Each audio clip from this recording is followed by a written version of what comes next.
Hai semuanya, sawadee krap, apa kabar? Semoga kabar kalian selalu baik dan juga sehat. Menjelang tahun 2022, kita memang diberikan kabar yang sangat baik, di mana Polda Jawa Barat sudah merilis beberapa hal baru terkait kasus Subang. Salah satunya adalah mengenai sketsa yang diduga menjadi salah satu bagian pelaku dari kasus pembunuhan yang terjadi di 18 Agustus 2021. Samping kanan dan juga mungkin kiri atau kanan dan juga bagian belakang itu adalah sketsanya yang sudah tersebar di media massa. Nah, di video kali ini aku akan bahas mengenai ada salah satu saksi nih yang juga sering kalian sebut-sebut dan juga kalian kirimkan gambarnya melalui Instagramku ataupun juga di kolom komentar ini. Anjas, kok kayaknya sketsa itu mirip dengan A, B, C, D, E, F, G, banyak sekali.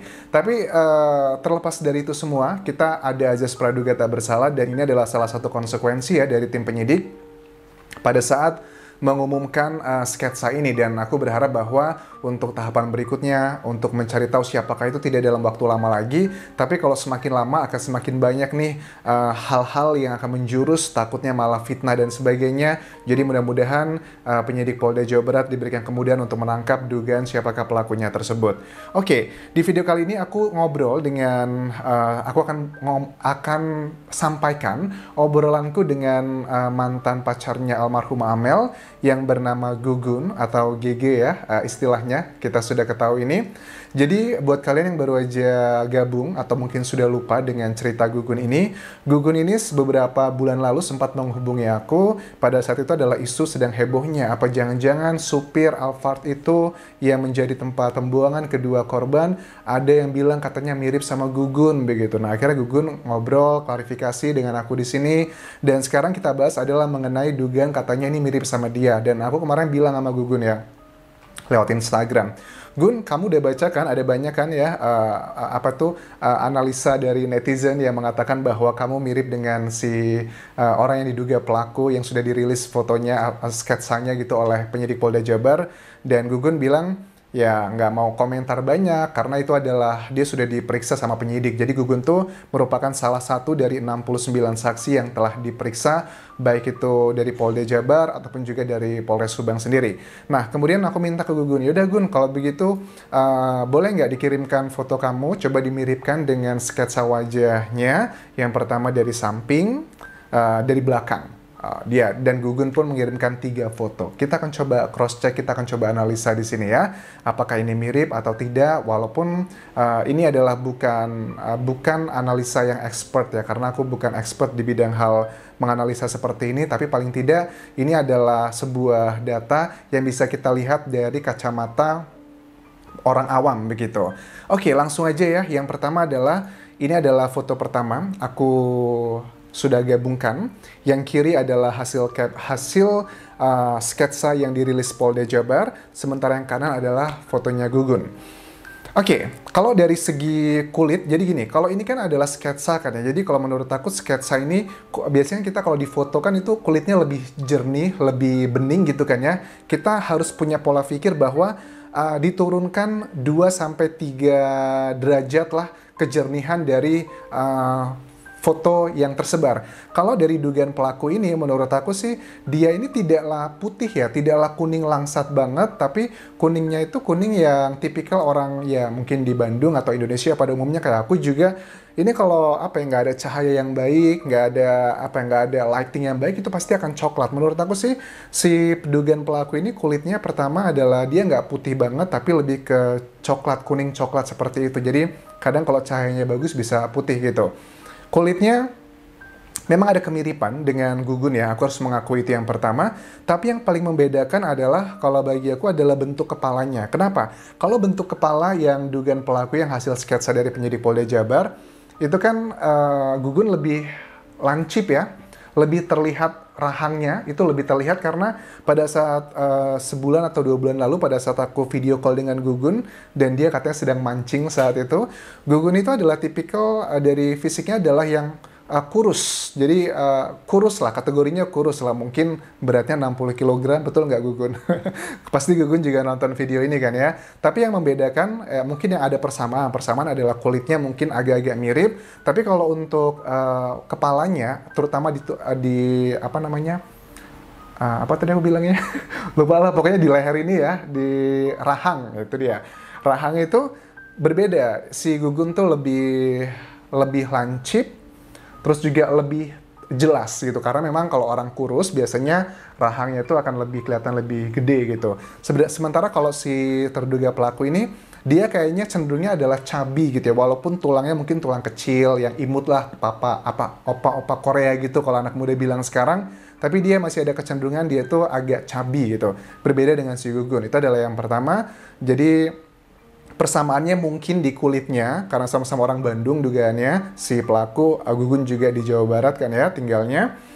Jadi hanya mirip di kulitnya saja, tapi kalau dari kepala, menurut aku sih berbeda ya.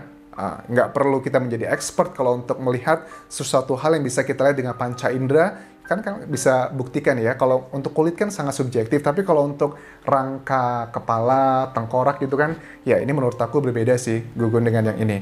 Itu adalah yang kedua ya, mengenai kulit, terus juga tentang rahangnya. Terus tentang mata. Nah, matanya, oke, di foto kedua.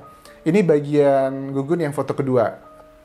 Ini lightingnya menurut aku Gugun bagus ya, karena pada saat aku, mohon maaf Gugun ya, bukan bermaksud rasis ya, pada saat waktu sebulan lalu aku video call dengan Gugun, kulitnya Gugun nggak seputih ini, dan juga ini kan jerawatnya kayaknya kayak hilang ya, karena ada lighting yang bagus gitu. Jadi bagian depan untuk hidung, menurut aku ini lebih mancungan Gugun dibandingkan dengan terduga pelakunya ini. Itu yang berikutnya dari foto ini. Terus sama jelas banget dari rahang juga kelihatan sangat jelas. Lebih jelas, rahangnya memang gede, lebih terlihat nampak di Gugun. Telinga juga lebih besar di Gugun sini. Kalau untuk rambut ini adalah yang sangat mudah bisa dirubah kan ya. Memang ada persamaan juga di rambut sih, karena kalau cukuran gitu kan ya, itu kan bisa sesuai modelnya seperti apa. Apalagi nih kejadiannya kan 4 bulan lebih lalu begitu. Dan aku yakin pada saat Gugun mengambil foto ini kan, mungkin baru ya Gugun mengambil foto ini. Jadi kalaupun panjang, pendek, ya mungkin agak mirip. Tapi dari segi bentuk tengkoraknya, menurut aku sih berbeda ya. Nggak tahu jenisnya. Kalau yang terduga pelaku itu kan wajahnya oval ya. Oval tuh kayak telur gitu kan ya. Tapi dia lebih keimut gitu kan ya. Tapi kalau si Gugun ini, ya dia juga lebih tirus. Tirusnya lebih panjang. Jadi menurut aku ya ini nggak sama dengan Gugun sih. Kayaknya agak kecil kemungkinan kalau foto ini dihubungkan dengan Gugun. Itu adalah yang alasanku kenapa aku yakin ini bukan fotonya Gugun. Karena Gugun ini adalah nama yang satu di antara, berapa ya? 1, 2, 3. Satu di antara 4 nama paling banyak yang netizen sebut. Itu melalui Instagramku dan juga komentar di YouTube ini. Aku baca kok semuanya, tapi tidak bisa aku balas satu persatu ya. Karena keterbatasan waktu dan juga energi yang aku miliki. Nah, Gugun juga pengakuan dia ini adalah salah satu saksi juga yang diperiksa di awal-awal, di sekitar Agustus 2021, dan dia pun tidak kemana-mana, dia pun bisa diketahui kontaknya di mana, lokasinya di mana, dan menurut aku Gugun bukanlah salah satu saksi kunci ya, karena memang hanya ada dugaan waktu pengembangan motif dan kemungkinan besar dia memang tidak terlibat dengan kasus ini. Ini kalau secara pandangan pribadi aku ya, karena aku mengumpulkan data-data dari tim penyidik juga. Gugun tidak ada diperiksa kembali sampai, kan baru-baru ini juga ada banyak saksi yang diperiksa kembali, padahal itu saksi lama yang sudah diperiksa di awal-awal kasus ini muncul di bulan Agustus, tapi aku tidak pernah melihat Gugun adalah salah satu bagian dari saksi yang baru-baru diperiksa ini. Jadi itu salah satu indikasi mungkin Gugun tidak terlalu banyak memberikan informasi atau yang dicurigai sedikit oleh tim penyidik begitu. Nah, itu adalah yang Gugun pertama. Terus juga yang kedua adalah ada salah satu foto yang juga paling banyak dikomentarin, kalian kirim ke Instagramku setelah Gugun, adalah foto di belakang wawancara Indra Zainal, kepala desa dari Jalan Cagak. Ada 2 pria memakai baju kotak-kotak, pakai topi, pakai masker. Wah, ini kayaknya terbanyak pertama deh kayaknya. Enggak ding, kedua lah, terbanyak kedua lah. Terbanyak kedua ini, ketiga itu Gugun, pertama itu adalah, kalian bisa tebak siapa. Oke, tapi aku nggak mau nyebut namanya ya, tapi yang aku sebut hanyalah 2 orang yang aku yakin mereka ini tidak mencerminkan dari si orang yang disketsa oleh tim penyidik Polda Jabar. Gugun sudah aku bahas. Yang kedua adalah mengenai dua orang yang berada di belakang Pak Indra Zainal ini. Mereka pakai bajunya seragam ya. Pakai bajunya seragam loh. Maksudnya walaupun kotak-kotak, walaupun tidak sama persis, tapi kok seragam, tipikalnya juga sama. Apakah ini mereka, dugaanku mereka ini adalah, apalagi pada saat diwawancara, mereka ada di belakangnya Pak Indra. Wawancara kan media banyak banget tuh pada saat hari kejadian. Kemungkinan besar mereka ini bukanlah warga biasa, tapi kemungkinan besar mereka ini adalah mungkin petugas kepolisian, atau intel, atau siapapun. Karena menurut aku dari tipikal pakaian kok seragam seperti itu, kemungkinan besar mereka adalah petugas begitu, baik itu sebagai kepolisian atau dari mana lagi, atau yang pasti mereka salah satu penegak hukum sih menurut aku ya. Itu adalah analisaku karena dari lihat keseragaman mereka, dari topi, masker, baju, walaupun tidak sama tapi kok tipikalnya sama begitu. Oke, itu adalah yang pertama, kita analisa dari pendapat aku pribadi karena banyak yang ngomongin ini juga. Terus yang berikutnya adalah, apakah ini mirip dengan sketsa wajah? Oke, sama sekali tidak mirip, apalagi yang kan ada dua yang pakai baju kotak-kotak itu, yang di ujung itu menurut aku terlalu chubby gitu, bentuk kepalanya aja sudah terlalu besar, menurut aku tidak mirip itu yang di ujung. Sementara yang topi hitam ya, sementara topi yang putih lebih terang itu juga tidak mirip karena hidungnya lebih mancung, sedangkan yang di sketsa itu hidungnya agak lebih pesek gitu. Jadi itu dari analisa yang aku bahas dari mata orang awam begitu, karena ini kan sebuah hal data yang bisa kita lihat dengan mata kepala kita dan kita juga bisa menilai. Tapi kalau untuk lebih detailnya lagi pasti tim penyidik ada tim ahlinya untuk menganalisa seperti itu. Tapi sekali lagi ya, sketsa itu adalah, menurut aku ini adalah bagian dari petunjuk ya, dan sketsa ini bukan berarti akan menjamin sudah pasti dia 100% pelakunya yang bisa dipakai untuk 100% pelakunya. Memang benar kalau orang sudah masuk dalam DPO itu sudah ada dugaan yang sangat kuat dia adalah terlibat. Tapi aku yakin tim penyidik kenapa mengatakan dia ini terlibat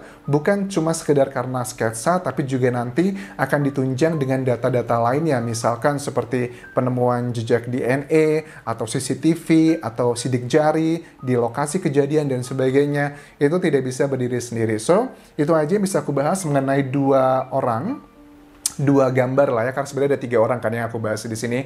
Ada 2 gambar yang paling banyak dikirim netizen ke Instagramku, dan aku membahas mereka ini karena dari sudut pandang pribadi aku, mereka menurut aku tidak mirip kesemuanya. Jadi kalian yang sudah tanya, Anjas gimana itu, gimana GG, gimana si yang di belakang Pak Indra, menurut aku tidak mirip. Gitu ya, itu pendapat pribadi aku. Tapi sementara kalau ada nama-nama lainnya yang kalian kirimkan ke aku tapi tidak aku bahas, karena ya aku masih belum karena masih belum berani mengatakannya, karena aku pun juga ada kecurigaan ke sana. Itu adalah yang aku sampaikan ke kalian. Tapi kalau yang aku bahas ini, kenapa aku berani membahasnya? Karena aku pun secara pribadi yakin dengan bukti yang aku lihat dari tulang tengkorak, maksudnya kepalanya gitu ya. Tengkorak lagi maksudnya kepalanya, dan juga jelas yang terlihat di indera penglihatanku, mereka tidak mirip. Tapi kalau ada nama-nama yang sudah kalian kirimkan ke Instagramku atau komen di YouTube ini tidak aku bahas, ya karena aku juga ada rasa curiga juga ke sana. Tapi kalau aku bahas, itu jatuhnya nanti menjadi fitnah karena belum ada alat bukti yang kuat untuk mengarah ke sana, dan aku tahu itu bukan kapasitasku untuk menuduh orang A, B, C, D. Makanya yang aku bahas adalah orang-orang yang tidak aku curigai, dan kebetulan ini adalah nama-nama yang adalah 2 gambar yang kalian banyak kirimkan ke Instagramku. So, I think this answers your questions. Terima kasih banget sudah perhatian, terima kasih untuk support kalian. Terus kita kawal kasus ini, dan mudah-mudahan tim penyidik tidak dalam waktu lama lagi akan ketemu nih siapa wajahnya. Karena kalau semakin lama akan semakin banyak isu yang beredar di masyarakat, takutnya malah menjadi konflik nanti di bawah. Ada kasus baru lagi, fitnah dan sebagainya ya. Sampai ketemu lagi di video berikutnya. Jangan lupa komen yang baik, terus juga tinggalkan like, terus juga subscribe, dan juga follow Instagram ke Anjas di Thailand. Kopun krap semuanya. Bye-bye.